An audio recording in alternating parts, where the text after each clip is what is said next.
Hey mobsters, what's up? Glad to have you back. This is Dr. Jared. We're going to talk about something here that's been in the news recently, an article that says, hey, if you're CrossFitting more than 2 days in a row, you're asking to get sick and you're going to die. And it probably doesn't go that far, but it was a little bit sensationalized, and we want to take that and kind of understand where they're probably missing it, sensationalizing it so more people read their stuff. But also there's some grains of truth into this that you have to take in consideration as you progress and really consider your training as being a part of longevity in terms of health and getting better and progressing with safety over long periods of time to gain what we're really looking for, which is long-term benefit that makes us stronger and more capable for decades into the future. So we have CrossFit and immunity. Well, that's what really the article was talking about, is CrossFitting multiple times in a row or per day. Not even per day, but per week, and doing them consecutively will decrease your immune response. And, for people who have been around the industry, we're like, duh, we already know that. High intensity exercise is going to dampen the immune response. Anyone who's treated people with autoimmune disorders, fibromyalgia, those types of soft tissue or connective tissue disorders, we know, hey, high intensity, you're going to have to really be careful with that because it's going to dampen your immune system and leave you vulnerable, one, to the aches and pains, not really recovering enough with our training, but also in terms of infections, sinus problem, upper respiratory infections, those types of things. So, that's not anything new, and this article tries to lump in CrossFit, which we see, CrossFit gets a lot of stones thrown at it. So if you're a gym owner, you kind of say, yeah, it's something we need to consider, but it's not with CrossFit. We've known that for a long time.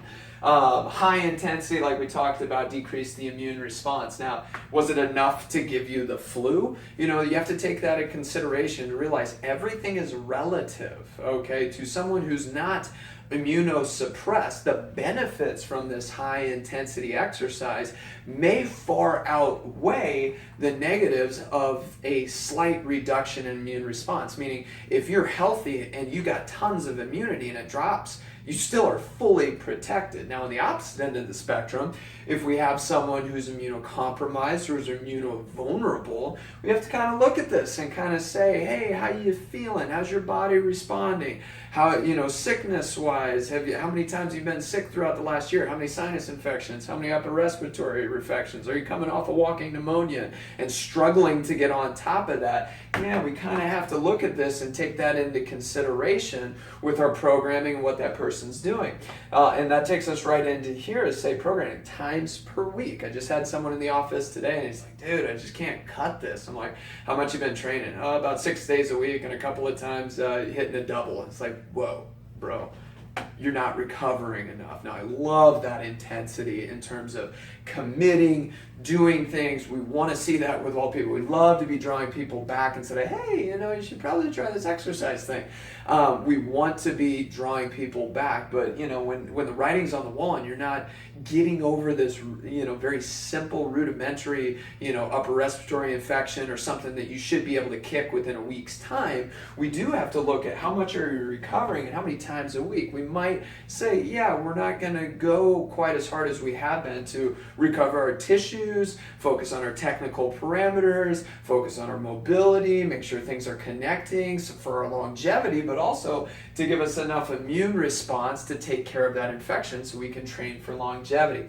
The other thing that was in this article that I thought was very interesting was experience. They said someone who's had a minimum of 6 months of CrossFit training is an experienced CrossFitter, and I think that's laughable, having done CrossFit for 7 years and still kind of learning and adapting and understanding this relatively new methodology of strength and conditioning. I think 6 months is ridiculous. I would say 18 months would be the bottom end of that. That gives the body enough time to adapt, to solidify, to train, and then we can get a good data sampling that really tells us, hey, what's going on with this immune response?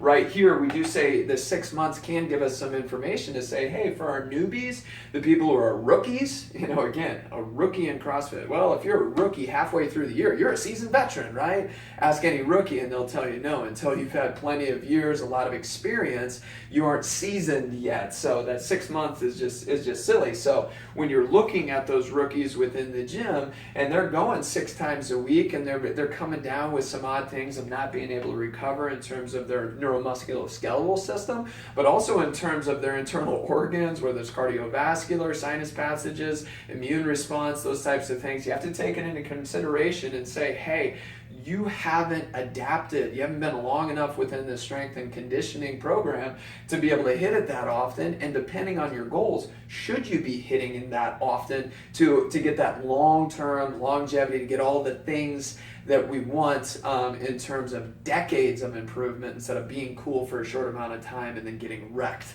We don't want that. So yeah, this is kind of a silly article, but at the same time, we can't take the truth out of it, adapt the way that we approach our clientele and really protect them and help them train for longevity. Hope that helps. Good luck and keep moving.